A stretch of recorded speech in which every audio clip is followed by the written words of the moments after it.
Hey guys, this is Manish and you are watching my channel pharma bullet. तो दोस्तों, आज के इस वीडियो में हम आपका जो एफडीए का एग्जाम हुआ है एनालिटिकल केमिस्ट का, उसका आंसर की डिस्कस करने वाले हैं। ठीक है, तो स्टार्ट करते हैं। तो इसमें सबसे पहले मराठी लैंग्वेज के क्वेश्चन है एंड ये हम मराठी में डिस्कस करेंगे। तो क्वेश्चन नंबर 1 है, आज दिवसभर सारखे मळमळते या वाक्याचा प्रयोग ओळखा। आज दिवसभर सारखे मळमळते, तर कोणता प्रयोग येईल? तर या वाक्यामध्ये मळमळते हे क्रियापद आहे आणि आपण पाहिलं होतं क्रियापदाचा भाव हा कर्ता दर्शवत असेल तर तो भावकर्तरी प्रयोग असतो। ऑप्शन 3 येईल तुमचं correct answer.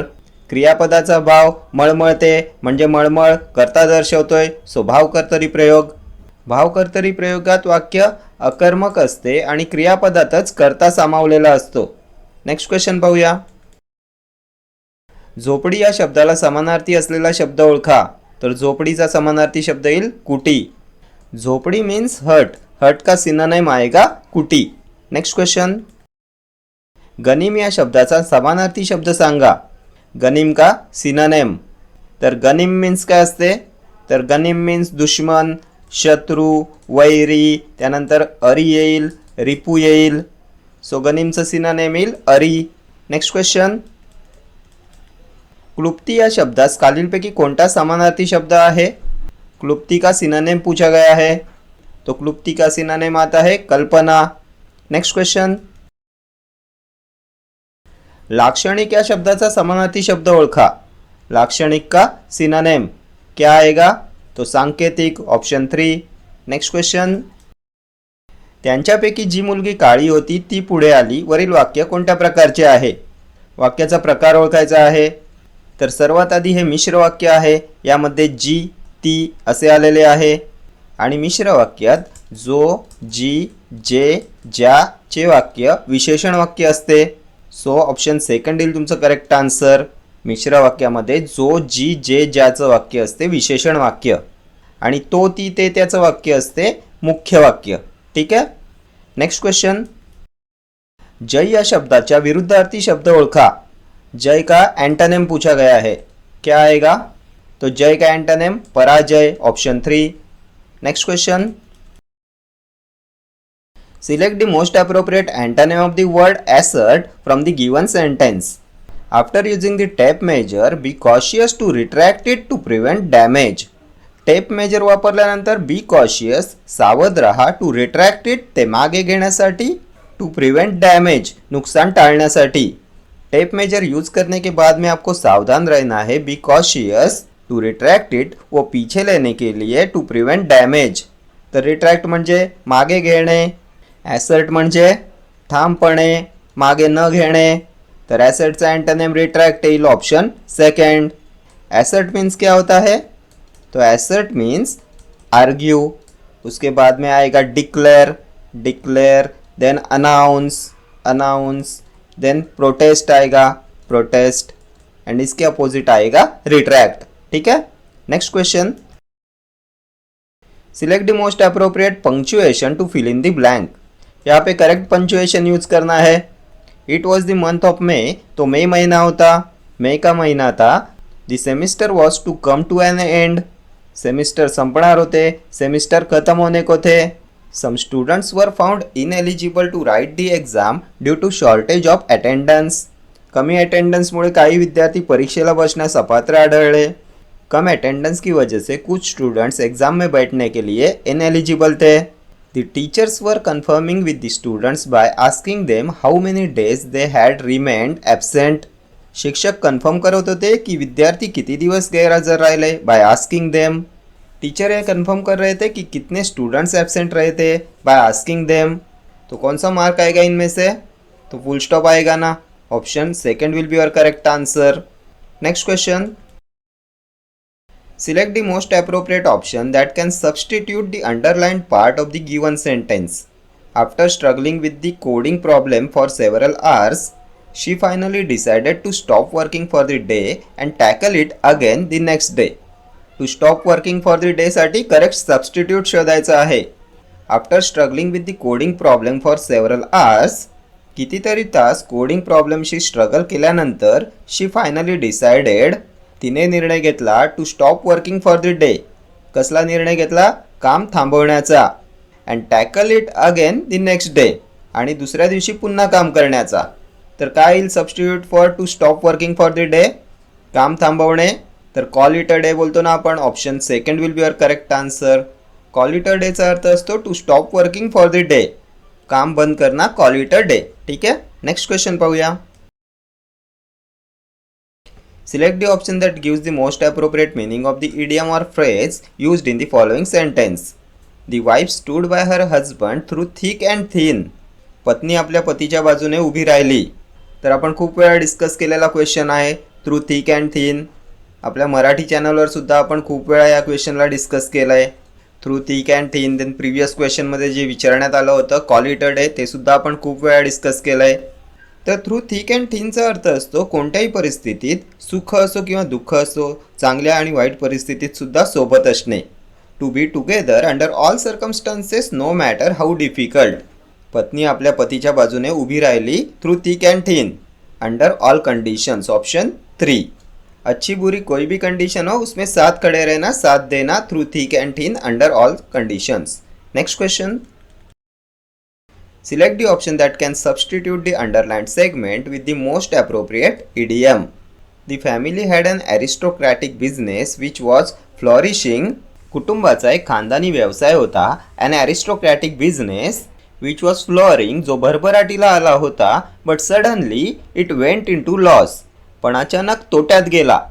The son kept his father in ignorance about the ट्रेमेंडस wrong decisions taken by him. मुलाने आपल्या वडिलांना घेतलेल्या चुकीच्या निर्णयांबद्दल गाफील ठेवले, अज्ञानात ठेवले, लपून ठेवले. इन इग्नोरन्स. काय येईल यासाठी सबस्टिट्यूट? तर इन the Dark. In the Dark म्हणजे इन इग्नोरन्स, लपून ठेवणे, अज्ञानात ठेवणे, गाफील ठेवणे. ठीक आहे. Next question. Select the idiom that is closest in meaning to the underlined segment in the given passage. Helen stared at the blank computer screen. Helen blank computer screen कडे पाहत होती. Helen blank computer screen की तरफ देख रही थी. Her heart sinking with dread. तिच्या हृदयात भीती होती, वो डरी हुई थी. It was time to confront her fear of public speaking.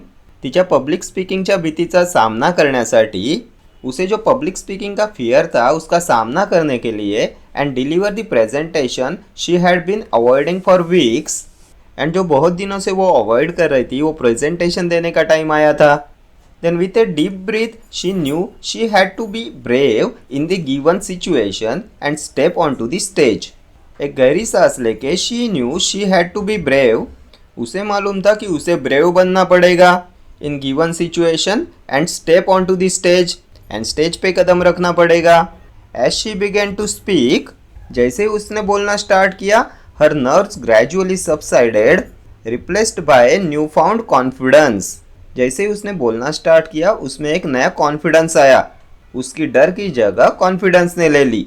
तो इसमें आपको B brave in the given situation के लिए इडियम ढूंढना है. तो ये भी हमने हमारी इंग्लिश ग्रामर की सीरीज में देखा था. ये सब क्वेश्चंस हमने डिस्कस किए हुए थे. तो be brave in the given situation means to bite the bullet. Option 4th. Bite the bullet का मतलब होता है लोहे के चने चबाना. जो चीज़ इम्पॉसिबल लगती है उसे करना. To do something difficult that one has been hesitating over. एखादी अशक्य वाटणारी गोष्ट करणे, लोखंडाचे चणे चावणे. Bite the bullet. ठीक आहे. Next question. Select the correct set of punctuation marks to be used in the following paragraph. Your school is Samantha paused as she hunted for the right word. तुमची school आहे. Samantha थांबली as she hunted for the right word. योग्य शब्दांचा शोध घेत असताना. मग ती पुन्हा म्हणाली, However we should meet somewhere outside, isn't it? तरीही आपण बाहेर कुठेतरी भेटले पाहिजे, नाही का? तर हे सॅमेंथाचे तोंडचे शब्द आहेत युअर स्कूल इज. आणि तोंडचे शब्द डबल इन्व्हर्टेड कॉमामध्ये असतात. डबल इन्व्हर्टेड कॉमा येईल इथे, म्हणजेच क्वोटेशन मार्क येईल. फर्स्टसुद्धा क्वोटेशन मार्क येईल आणि सेकंडसुद्धा क्वोटेशन मार्क येईल. त्यानंतर इजंट इट इथे ॲपोस्ट्रॉफी येईल आणि क्वेश्चन टॅग आहे, सो इथे क्वेश्चन मार्क येईल. So option 4th will be your correct answer. Next question. She is really dash if you give her a chance. ती खरोखरच डॅश आहे if you give her chance, जर तुम्ही तिला संधी दिली तर. She is really a smart cookie. Smart cookie means someone who is intelligent, someone who is clever, ठीक है, वो सच में इंटेलिजेंट है, क्लेवर है if you give her chance. Next question, the normal pH of blood in humans is, तो बहुत बार हमने डिस्कस किया हुआ क्वेश्चन है, ब्लड का पीएच होता है 7.4। Next question, which of the following is true regarding a mixture, तो मिक्सचर के कंपोनेंट्स को हम फिजिकल मेथड से सेपरेट कर सकते हैं, सो option first will be your correct answer, the components can be separated by physical methods. Next question, in this notation what is the number of neutrons in x element, तो इस atomic symbol में ए क्या होता है and Z क्या होता है, तो ये ए होता है एटॉमिक मास, ये होता है मास नंबर, ये होता है number of protons and neutrons in atom, and ये जेड होता है atomic number, number of protons in atom होता है एटॉमिक नंबर। हमें पूछा है what is the number of neutrons, तो नंबर ऑफ न्यूट्रॉन्स होता है A minus Z, mass number minus atomic number होता है number of neutrons, so option first will be your correct answer, A minus Z is number of neutrons. हमने देखा था ना, the number of neutrons can be calculated by subtracting the atomic number from the mass number. Next question, the process of retaining molecules और ions on all kinds of surfaces is called dash, तो adsorption होता है ना, process of retaining molecules और ions on all kind of surfaces, adsorption. Next question, which of the following reagents is commonly used to reduce carboxylic acids to alcohols, तो lithium aluminium hydride का use करते हैं to reduce carboxylic acid to alcohols. ये lithium aluminium hydride होता है ना strong reducing agent, and इसका use करते हैं to reduce carboxylic acids, then esters and acids halides to their corresponding primary alcohols. Next question, What is the significance of writing the reactions as half reactions, क्या होता है significance of writing the reactions as half reactions, तो इससे हम clearly show करा सकते हैं electron transfer, option first हो जाएगा आपका correct answer. Next question, which of the following statements is not correct regarding capillary rise in a liquid, तो height of capillary rise directly proportional होता है क्या to the radius of the capillary tube, तो नहीं होता, ये inversely proportional होता है ना, क्या बोलते हैं इसे, तो ज्यूरिन्स लॉ होता है ना, ये ज्यूरिन्स लॉ होता है, height of a liquids capillary rise is inversely proportional to a radius of the capillary tube. Next question, which mechanism involves the twisting of two opposite trigonal faces through a trigonal prismatic transition state, तो ये बेलार twist होता है, Bellar twist involves the twisting of two opposite trigonal faces through a trigonal prismatic transition state. Next question, which of the following statements is true regarding the process of evaporation, तो ये process होता है that occurs only from the surface of the liquid, ये correct है। Next question, which type of isomerism is shown by the pair of compounds CH3CO CH2 COO C2H5, क्या है ये, ethyl एसिटा acetate, और क्या बोलते हैं इसे, तो aceto acetic ester, and CH3COH CH COO C2H5, ये होता है इथाइल एसीटेट, इथाइल इथेनॉइड भी बोलते हैं इसे। तो कौन से टाइप का आइसोमेरिज्म शो कराता है ये पेयर, तो ये शो कराता है टोटोमेरिज्म। टोटोमेरिज्म में क्या होता है, तो इसमें single compound can exist in multiple structures which can easily convert between each other. Next question, in the case of cis alpha co trien Cl2 complex what limits the isomerisation to a clockwise trigonal twist, कौन सा complex होता है ये, तो ये cobalt complex होता है। The kinetic equation for cobalt complex what limits the isomerisation to a clockwise trigonal twist, तो ये हो जाएगा the multiple ring structure of the complex. Next question, what does the compression factor of Z less than 1 indicate about the behaviour of a real gas, तो Z is equal to 1 होता है ideal gas at all temperature and pressures, then Z greater than 1 कब होता है, तो when repulsive forces dominate making the gas less compressible, repulsive forces dominate making the gas less compressible, इस case में होता है Z greater than 1। Then Z less than 1 कब होता है, तो gas is said to show negative deviation, means gas more compressible होता है, Attractive forces dominate, making the gas more compressible. Option third will be your correct answer. Next question. What is the principal challenge in using supercritical carbon dioxide as a solvent for certain processes? तो होता क्या ये supercritical carbon dioxide? तो it is a fluid state of carbon dioxide जहाँ पे इसका temperature and pressure are equal to और greater than the critical point, and it is a poor solvent and often require surfactants to dissolve solutes. ये होता है principal challenge in using supercritical carbon dioxide as a solvent for certain processes. Next question. Which of the following is the product of the reaction between propene and hydrogen bromide in the presence of peroxide? तो propene reacts with hydrogen bromide in the presence of peroxide to give 1 bromopropane. Option third. क्या होता है 1 bromopropane? तो ये होता है N propyl bromide. Next question. In a gas mixture where the partial pressure of oxygen is 200 mm of Hg and the total pressure is 760 mm of Hg, what is the mole fraction of oxygen? तो ये आप calculate कर लेना. Answer दिया है 0.263. Next question. Which type of solid features a repeating pattern of atoms, ions or molecules that extends in 3 dimensions? तो एक crystalline solid होता है. Option third. Crystalline solid features a repeating pattern of atoms, ions or molecules that extends in 3 dimensions. Next question. Which of the following trends correctly reflects the boiling points of hydrogen halides? तो हमने देखा था hydrogen halides में जो hydrogen fluoride है उसका highest melting and boiling point होता है. तो इसमें सिर्फ एक ही ऑप्शन में है. So option second will be your correct answer. Highest boiling point होता है हाइड्रोजन फ्लोराइड का. एंड ये जो हाइड्रोजन फ्लोराइड है ये एग्जिस्ट होता है in liquid state, and hydrogen iodide, hydrogen bromide, hydrogen chloride exist in gaseous state. कितना बॉइलिंग पॉइंट होता है हाइड्रोजन फ्लोराइड का? तो 293 केल्विन होता है.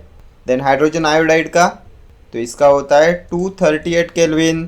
देन हाइड्रोजन ब्रोमाइड तो 206 kelvin, and hydrogen chloride 189 kelvin. ठीक है. Next question. What happens when a metal ion in a coordination compound has more than 3 3d electrons? क्या होता है अगर metal ion in A coordination compound has more than 3 3d electrons?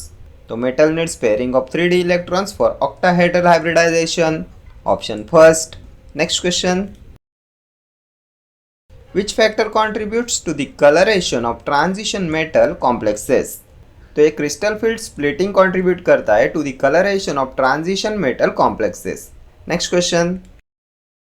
Identify the correct characteristic of aliphatic hydrocarbons. तो क्या होते हैं aliphatic hydrocarbons?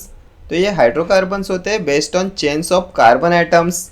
हमने देखा था ना अल्केन्स होता है इसमें. अल्केन्स में सिंगल कोवेलेंट बॉन्ड होता है.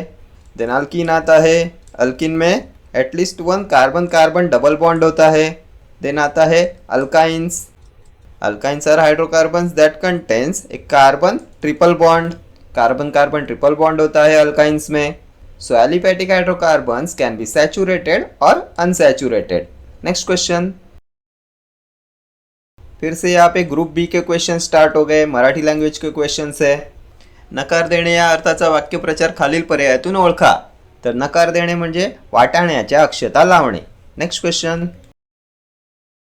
अडत या शब्दासाठी योग्य शब्दसमूह सांगा. तर अडत म्हणजे मिळणारा मोबदला असतो. Next question. खालील वाक्यातून उपमेय सांगा. ज्योतिसम समरात जळाली झाशीची राणी. तर उपमेय काय असते आणि उपमान काय असते? तर ज्याची तुलना केलेली असते ते उपमेय असते. म्हणजे जी मूळ वस्तू असते ते असते तुमचं उपमेय, आणि ज्याच्याशी तुलना केलेली असते ते असते उपमान. तर इथे झाशीच्या राणीची तुलना केले कशाबरोबर? तर ज्योतिसम. सो मूळ वस्तू झाशीची राणी, उपमेय येईल. Option fourth. नेक्स्ट क्वेश्चन पाहूया. कृष्णशास्त्री चिपळूणकर यांना कोणत्या नावाने ओळखतात? तर कृष्णशास्त्री चिपळूणकर मराठीचे जॉन्सन. मराठीचे पाणिनी कोण आहेत? तर दादोबा पांडुरंग तरखडकर. मराठी भाषेचे शिवाजी विष्णुशास्त्री चिपळूणकर. Next question. आपली पाठ आपणास दिसत नाही या म्हणीचा अर्थ सांगा. तर स्वतःचे दोष स्वतःला दिसत नाही, आपली पाठ आपणास दिसत नाही. Next question. उठ पुरुषोत्तमा वाट पाहे रमा दावी मुखचंद्रमा सकळिकांशी या ओळीतील अलंकार सांगा. तर आपण पाहिलं होतं जेव्हा उपमेय व उपमान यांच्यात भेद नसून दोन्ही एकरूप आहेत असे दर्शवलेले असते तेव्हा रूपक अलंकार होतो. उठ पुरुषोत्तमा वाट पाहे रमा दावी मुखचंद्रमा सकळिकांशी. त्यानंतर देहदेवाचे मंदिर, आता आत्मा परमेश्वर. आणखी काय पाहिलं होतं आपण रूपक अलंकारामध्ये? तर वाघिणीचे दूध प्याले, वाघ बच्चे फाकडे. त्यानंतर कुठे बुडाला पलीकडे तो सोन्याचा गोळा. ही सर्व आहेत रूपक अलंकाराची उदाहरणे. ठीक आहे, खूप वेळा आपण डिस्कस केलेले क्वेश्चन्स आहेत हे. नेक्स्ट क्वेश्चन पाहूया. लेखक व त्यांचे टोपण नाव यांच्या जोड्या जुळवा. विष्णू वामन शिरवाडकर, काय यांचे टोपण नाव? तर कुसुमाग्रज आहे ना, कुसुमाग्रज विष्णू वामन शिरवाडकर. त्यानंतर प्रल्हाद केशव अत्रे, केशव कुमार. कृष्णाजी केशव दामले, केशव सूत. राम गणेश गडकरी, गोविंदाग्रज. Next question. गोविंदाला सुपारी लागते या वाक्यातील अलंकार सांगा. तर अश्लेष अलंकार येईल. केव्हा असतो श्लेष अलंकार? तर जेव्हा एकच शब्द वाक्यात दोन अर्थांनी वापरलेला असतो तेव्हा श्लेष अलंकार होतो. कोणता शब्द वापरला इथे दोन अर्थांनी? तर लागते हा शब्द वापरलाय दोन अर्थांनी. लागणे म्हणजे हवी असणे आणि लागणे म्हणजे चक्कर येणे, किक लागते बोलतो ना आपण. Next question. तर इथे इंग्लिश लँग्वेजचे क्वेश्चन स्टार्ट झालेत. Sentences of a paragraph are given below in jumbled order. Arrange the sentences in correct order to form a meaningful and coherent paragraph. तर पॅराजम्बलचा क्वेश्चन आहे. सेंटेन्स ए आहे, tourist stick out and may not observe local norms which can inspire अँगर. पर्यटक बाहेर राहतात आणि स्थानिक नियम पाळत नाही ज्यामुळे राग येतो. टूरिस्ट बाहर के होते हैं एंड ये लोकल नियमों पे ध्यान नहीं देते विच कैन इंस्पायर एंगर, जिससे गुस्सा आता है. तो ये शुरू में आएगा क्या? तो नहीं आएगा, इसके पहले कुछ होगा. Then sentence B, because.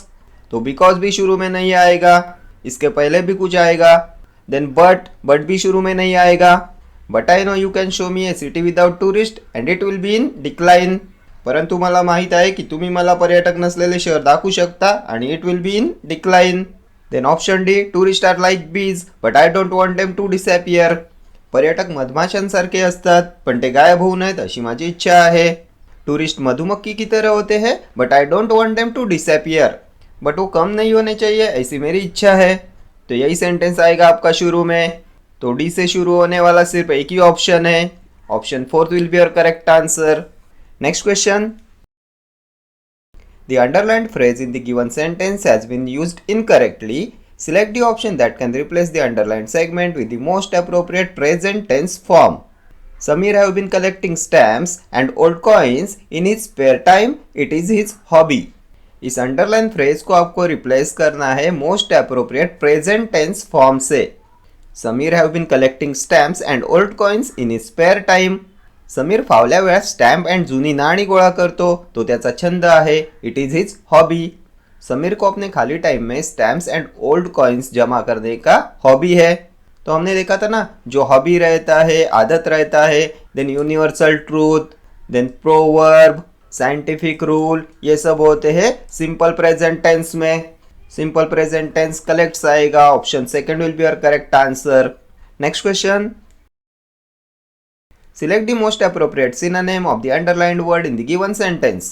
The teacher looked suspiciously at all the students during the exam. Suspicious के लिए synonym ढूंढना है आपको. The teacher looked suspiciously at all the students during the exam. परीक्षे दरम्यान शिक्षक सर्व विद्यार्थ्यांकडे संशयाने पाहत होते. During the exam teacher suspiciously देख रहे थे सब बच्चों को. तो कैसे देख रहे थे? Doubtfully. Option first. Next question. Sentences of a paragraph are given below in jumbled order. Arrange the sentences in correct order to form a meaningful and coherent paragraph. तो ये भी पैरा जंबल आ गया.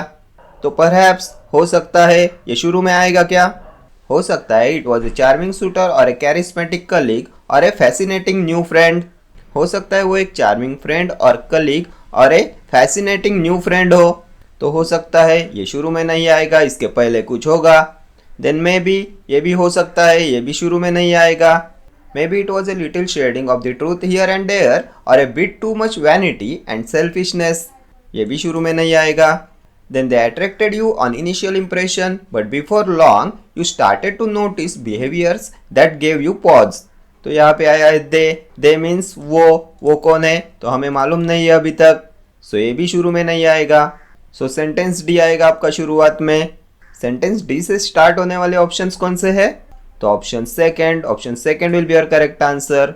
We all have stories of meeting people who appeared wonderful at first but turned out to be just awful. हमारे सबके पास उन लोगों से मिलने की स्टोरीज है जो शुरू में अच्छे दिखते हैं but turned out to be just awful, but वो डेंजरस होते हैं। नेक्स्ट क्वेश्चन देखते हैं। Identify the option that rectifies the underline spelling error in the given passage. तो कहाँ पे अंडरलाइन पार्ट? तो ये चिकनगुनिया, ये अंडरलाइंड है। तो क्या होता है करेक्ट स्पेलिंग ऑफ चिकनगुनिया? तो CHIKUNGUNYA, चिकनगुनिया। कौन से ऑप्शन में है? तो option 4 will be your correct answer. यहाँ पे आपको यू की जगह पे आई दिया गया है। Next question. Identify the incorrectly spelled word in the given sentence. The principal investigator had to implement an adequate principle to fulfill the research requirements and prevent unfair criticism. तो unfair करेक्ट है, adequate भी correct है, criticism भी correct है। investigator का spelling क्या है? तो INVESTIGATOR, investigator। यही है incorrectly spelled word. Next question. Select the most appropriate option to substitute the underlined segment in the given sentence. She had been writing poems since she had been in 9th grade because she loved them. She has been के लिए आपको substitute ढूंढना है। तो ये sentence कौन से tense में है? तो she had been writing, had plus been plus VING कौन सा टेंस है? तो ये है आपका past perfect continuous tense. And हमने देखा था past perfect continuous and past perfect tense के साथ में आता है simple past. Simple past means she was आएगा। एंड यहाँ पे और एक रूल अप्लाई होता है, अगर पास्ट का इंसिडेंस है एंड उसका स्पेसिफिक टाइम दिया है तो सिंपल पास्ट टेंस होता है। यहाँ पे दिया है ना इन 9th ग्रेड, वो 9th ग्रेड में थी तब से वो पोएम्स लिख रही थी because she loved them. Next question. तो यहाँ से स्टार्ट होते हैं आपके जीके एंड रीजनिंग के क्वेश्चंस। तो जल्दी से एक बार देख लेते हैं क्या दिया है यहाँ पे। तो A मीन्स डिवीजन, ये यहाँ पे डिवीजन हो जाएगा। B means multiplication, C means addition, यहाँ पे एडिशन हो जाएगा। एंड D मीन्स सब्ट्रैक्शन, यहाँ पे सब्ट्रैक्शन हो जाएगा। तो 15 + 21 - 42 मल्टीप्लाइड बाय 5 डिवाइड बाय 7। तो 15 + 21 36 माइनस 42 मल्टीप्लाइड बाय 5, 5 2 = 10, यहाँ पे 0 आ जाएगा, कैरिंग 1 आ जाएगा। 5 4 = 20, 20 + 1 21, 210 डिवाइडेड बाय ये 7। नाउ 210 डिवाइडेड बाय 7, तो 7 3 = 21, 0 30 आ जाएगा। एंड 36 - 30 6 आ जाएगा। Option second will be your correct answer. Next question. Select the correct mirror image. तो क्या आएगा मिरर इमेज? तो यहाँ से स्टार्ट होगा। जी कैसे आएगा? तो ये ऐसे जी होगा। देन पी कैसे आएगा? तो ये यहाँ पे क्यू हो जाएगा। देन आएगा के कैसे होगा? तो ये के होगा। देन आपका ई कैसे आएगा? तो ये ऐसे आपका ई आएगा। देन 4 का मिरर इमेज, तो ये वाला हो जाएगा 4। देन 7 कैसे आएगा? तो ये 7 एंड 2, तो 2 ऐसे आएगा। कौन से ऑप्शन में है? तो ये यहाँ पे ऑप्शन 4th में है। Next question. A can do a certain piece of work in 10 days, B can do the same work in 14 days and C can do the same work in 19 days. Find the number of days it will take to complete the same work if they all work together. अगर वो सब साथ में काम करे तो कितने days लगेंगे वो काम को कंप्लीट करने के लिए? तो अकेले कितना टाइम लगता है उनको? तो A को लगते हैं 10 डेज, देन B को लगते हैं 14 डेज एंड C को लगते हैं 19 डेज। तो सबसे पहले इनका पर डे वर्क निकालना पड़ेगा। कैसे निकालते हैं?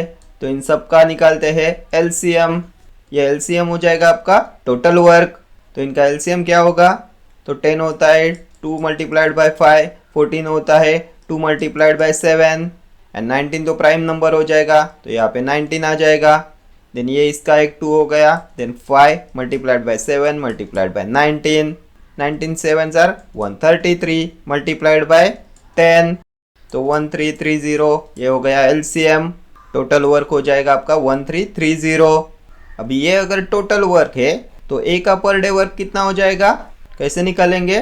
तो टोटल वर्क जो है 1330 डिवाइडेड बाय 10, तो ए का पर डे वर्क हो जाएगा 133, बी का पर डे वर्क कितना हो जाएगा, तो 1330 डिवाइडेड बाय 14 कितना आएगा, तो 14 1 जार 14, 14 9 जार 126, 133 माइनस 126 7 आएगा, 7 0 70, 14 5 जार 70, तो बी का पर डे वर्क हो जाएगा 95, सी का पर डे वर्क कितना होगा, तो 1330 डिवाइडेड बाय 19, तो 19 1 जार 19, 19 7 जार 133, तो ये 70 आ जाएगा।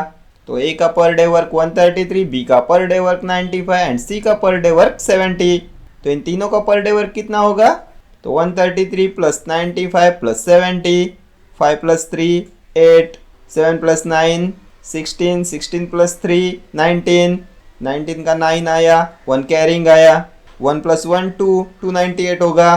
क्या हो गया ये 298, तो ये तीनों का मिला के पर डे वर्क हो गया, तीनों एक दिन में मिलके 298 काम करेंगे।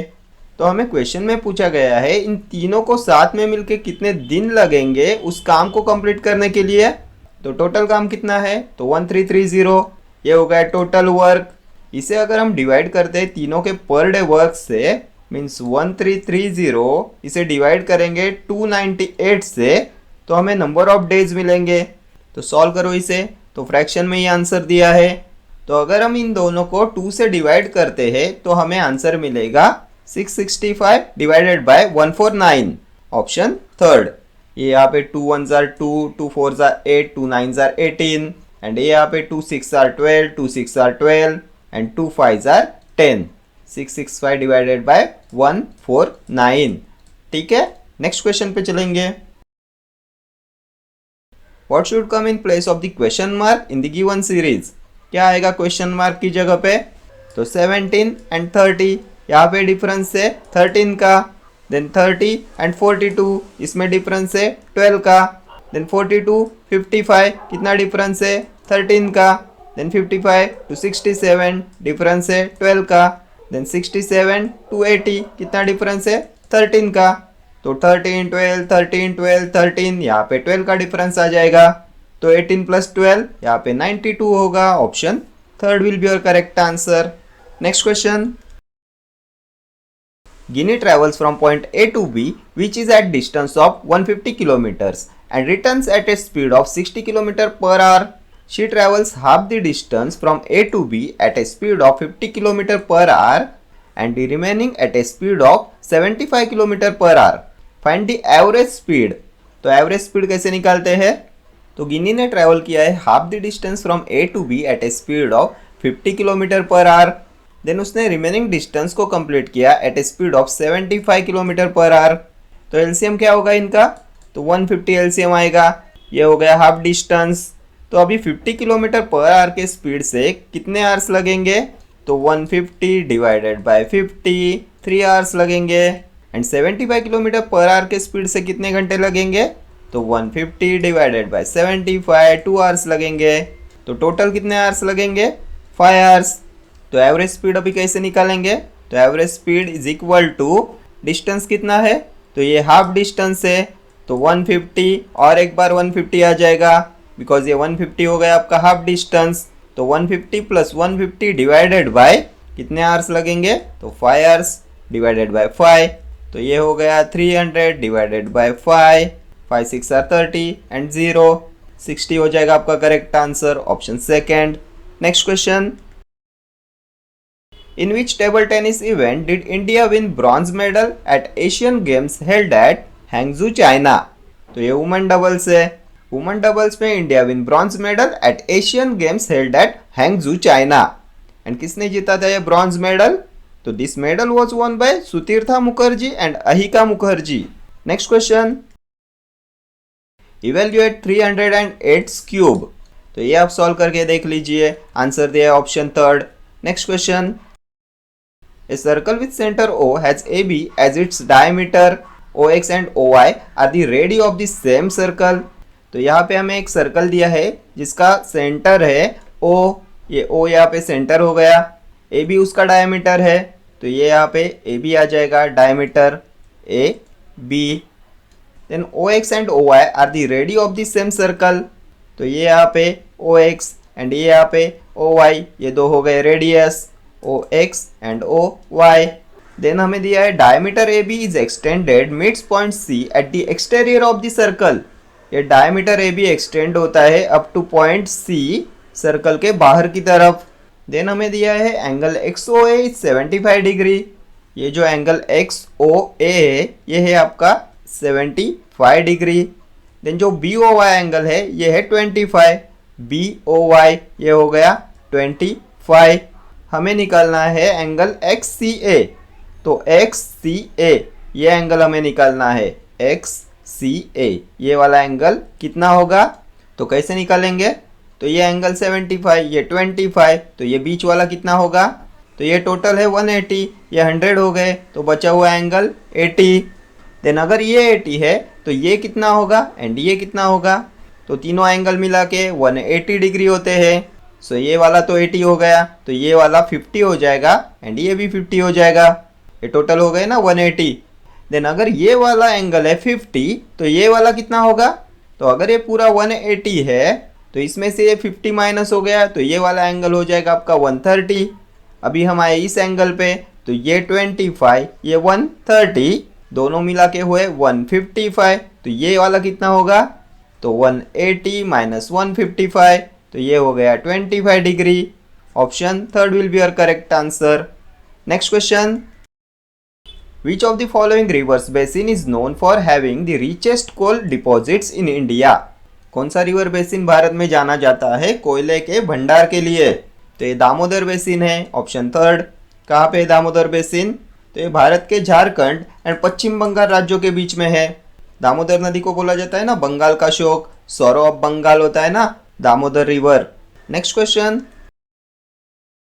Name one musical genre of Carnatic music.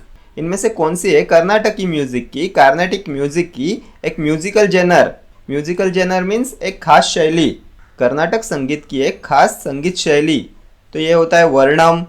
Next question पे चलेंगे, when did the first trial of the Indian national army begin. तो नवंबर 1945 को स्टार्ट हुआ first trial of Indian national army. Next question,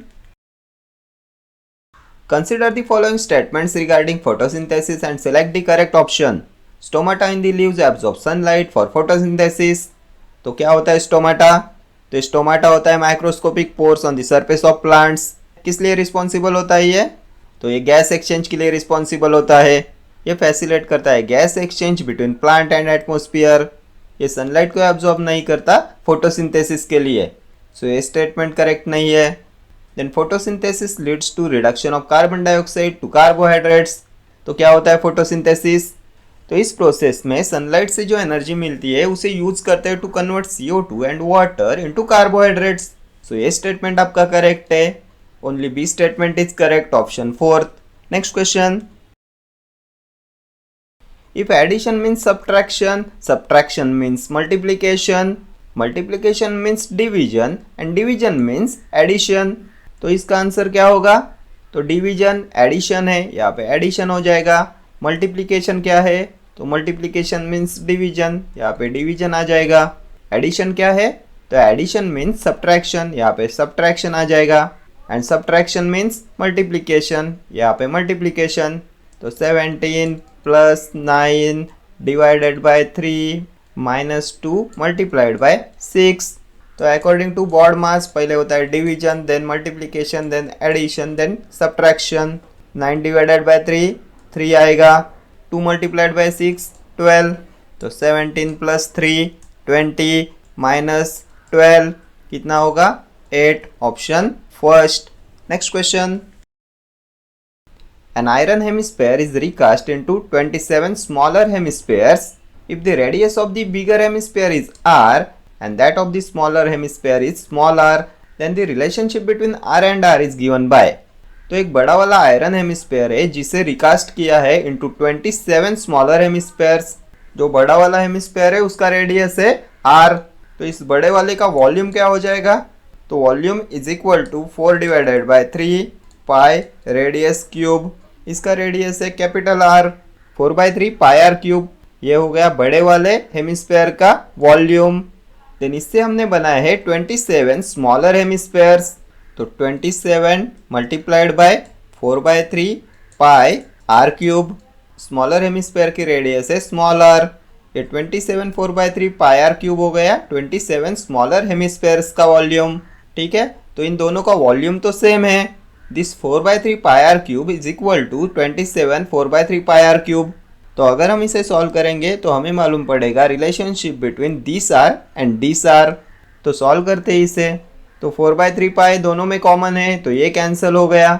4/3 पाई 4/3 पाई बचा क्या, तो इसका ये r cube is equal to 27 r cube. R cube is equal to 27 r cube. तो इनका अभी निकालो क्यूब रूट। तो आर क्यूब का cube root r is equal to 27 का cube root 3 and r cube का क्यूब रूट आर। तो r is equal to 3r। कौन से ऑप्शन में है, तो option second. Next question, in certain code language play with ball is coded at FDHUPW and very nice play is coded as HUYQAP. How is play coded in that language? तो play with ball का code क्या है, play with ball FDHUPW FDHUPW। Then very nice play का क्या है code, very nice play, तो HUYQAP। हमें पूछा है प्ले का कोड क्या होगा इस लैंग्वेज में, तो play with ball, very nice play, इन दोनों में प्ले कॉमन है। तो इन दोनों में जो कोड कॉमन है वही हो जाएगा ना प्ले के लिए। कोड कौन सा कॉमन है, तो HU कॉमन है दोनों में, सो HU हो जाएगा प्ले के लिए, ऑप्शन फोर्थ। नेक्स्ट क्वेश्चन, तो यहाँ से फिर से स्टार्ट हो गया हमारे टेक्निकल सिलेबस के questions. What is the main principle of gravimetric analysis. तो होता क्या है ग्रेविमेट्रिक एनालिसिस, तो इसे यूज करते हैं टू डिटरमाइन द मास और concentration of a substance by measuring a change in mass. And इसका मेन प्रिंसिपल होता है measuring the mass of a substance to determine its amount, option third. Next question, the science that studies serum the non cellular fraction of blood is known as dash. क्या होता है study of serum, तो ये serology होता है। ये serology होता है study of proteins, then antibodies found in blood and other body fluids. Serology test का यूज करते हैं ना to identify antibodies in the blood. Next question, when using a colorimeter to determine the concentration of a substance what relationship is typically followed. तो कौन सा relationship follow होता है when using colorimeter to determine the concentration of a substance. तो हमने Beer Lambert law देखा था ना, the relationship that is typically followed is the beer-Lambert law. क्या होता है ये बियर्स लॉ, तो concentration of a chemical is directly proportional to the absorbance of a solution। तो आंसर क्या होगा, तो direct relationship between absorbance and concentration, option fourth. Next question, the hormone that regulates biological rhythms is called dash। तो कौन regulate कराता है biological rhythms, तो ये भी हमने बहुत बार डिस्कस किया हुआ है। बॉडी का जो सर्केडियन रिदम होता है उसे मेंटेन करता है मेलेटोनिन। हमने देखा था ना डे एंड नाइट साइकिल को रेगुलेट करता है मेलेटोनिन। कहाँ से सीक्रेट होता है ये, तो it is secreted by pineal gland. Next question, in the context of the types of bacteria which of the following is an example of peritrichous bacterium. तो होते क्या ये पेरिट्रिकस बैक्टीरिया, तो ये बैक्टीरिया होते हैं जिनके पूरे सरफेस पे फ्लैजेला प्रेजेंट होते हैं जो हेल्प करते हैं इन्हें मूवमेंट के लिए। Peritrichous bacteria are bacteria that have many flagella spread throughout their body. Example क्या है इनके, तो इसमें इच्छेरिकिया कोलाई आता है, देन बैसिलस सबटिलिस इसमें आता है, देन क्लॉस्ट्रिडियम टिटानी, क्लॉस्ट्रिडियम सेप्टिकम, ये सब होते हैं पेरिट्रिकस बैक्टीरियम। सो क्लॉस्ट्रिडियम आएगा आपका correct answer. Next question, the HH equation used to describe the pH and buffering capacity was derived by. तो ये भी हमने बहुत बार डिस्कस किया हुआ है। बफर मेजरमेंट के लिए होता है Henderson Hasselbalch equation, option second. Next question, the time interval between the entry of the virus and the appearance of the first symptom is termed as. तो इंक्यूबेशन पीरियड बोलते हैं ना इसे, time interval between entry of the virus and appearance of first symptom. Next question, the net number of ATP molecule synthesized in glycolysis under anaerobic condition is. तो ये भी बहुत बार हमने डिस्कस किया हुआ है। कितने नंबर ऑफ ATP सिंथेसाइज्ड होते हैं in glycolysis under anaerobic condition, तो 2 ATP होते हैं। Next question, what happens when light passes through a diffraction grating? क्या होगा अगर लाइट पास होती है थ्रू ए डिफ्रैक्शन ग्रेटिंग? तो light bends and disperses at varied angles. Next question, what is the underlying principle of the chromatography technique? तो हमने पूरा chromatography discuss किया था ना, सिलेक्टिव एडसॉर्प्शन एंड पार्टीशन हो जाएगा इसका correct answer. Next question, the causative organism which is responsible for causing anthrax is?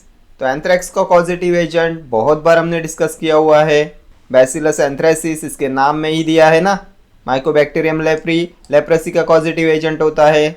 Salmonella typhi, typhoid का कॉजेटिव एजेंट है। ये पास्चुरेला पेस्टिस होता है, प्लेग का कॉजेटिव एजेंट। ठीक है, next question, the mammalian egg is surrounded by a glycoprotein envelope which is termed as the? जो mammals के एग होते हैं वो सराउंडेड होते हैं बाय ग्लाइकोप्रोटीन एनवेलप, क्या बोलते हैं उसे? तो ये ग्लाइकोप्रोटीन एनवेलप होता है ज़ोना पेलुसिडा, ऑप्शन 4। ये ज़ोना पेलुसिडा होता है an extra cellular matrix that surrounds the plasma membrane of the egg cell. ये एग के प्रोटेक्शन में हेल्प करता है। ठीक है, next question, a single infective particle of a virus is called? तो ये भी हमने देखा था, विरियन होता है ना, single infective particle of a virus. Next question, what is the main purpose of using a reference solution in molecular spectroscopy? क्या होता है main purpose of using reference solution in molecular spectroscopy? तो ये हो जाएगा to account the losses due to reflection and scattering. Next question, in a pH meter the calomel electrode which is used as a reference is made up of? किससे बना हुआ होता है calomel electrode जिसे यूज करते हैं as a reference? तो ये भी हमने बहुत बार डिस्कस किया हुआ था, पोटेशियम क्लोराइड होता है ना, option 4। Next question, which of the following steps is necessary before the crucible is used for heating the precipitate in gravimetric analysis? तो क्रूसिबल ड्राइड होना चाहिए to constant weight. Next question, the dash in the human body is considered to be a glucostat monitor to keep a check on the levels of glucose. किसे consider करते हैं as a glucostat monitor? तो liver होता है ना ये। Next question, the biological process of maintenance a constant stable internal environment is called as dash. तो ये होम्योस्टेसिस होता है ना, ये होता है biological process of maintenance of a constant stable internal environment. Next question, what occurs in an electrogravimetric analysis after the substance has formed a deposit at the cathode? क्या होता है इलेक्ट्रोग्राविमेट्रिक एनालिसिस में after the substance has formed a deposit at the cathode? तो cathode is detached and weighed. Next question, in the case of bacteriophages the key characteristics of lysogenic state are? क्या होता है key characteristic of lysogenic state bacteriophages में? तो immunity and induction, option 4। ठीक है, तो ये था आपके FDA के एनालिटिकल केमिस्ट पोस्ट का क्वेश्चन पेपर। ठीक है, तो ये ऑफिशियल आंसर की पब्लिश किया है ऑफिशियल वेबसाइट पे, जहाँ से आपने आपका एडमिट कार्ड डाउनलोड किया था उसी वेबसाइट पे ये अवेलेबल है। जैसे आपने लॉगिन करके आपका एडमिट कार्ड डाउनलोड किया था वैसे आपको लॉगिन करना है, एंड लॉगिन करने के बाद में आप उसी आई आइकॉन पे क्लिक करके आप आपका आंसर की देख सकते हो। ठीक है, okay friends, thank you for watching this video, see you in the next video, till then do like share comment and subscribe to my channel, thank you.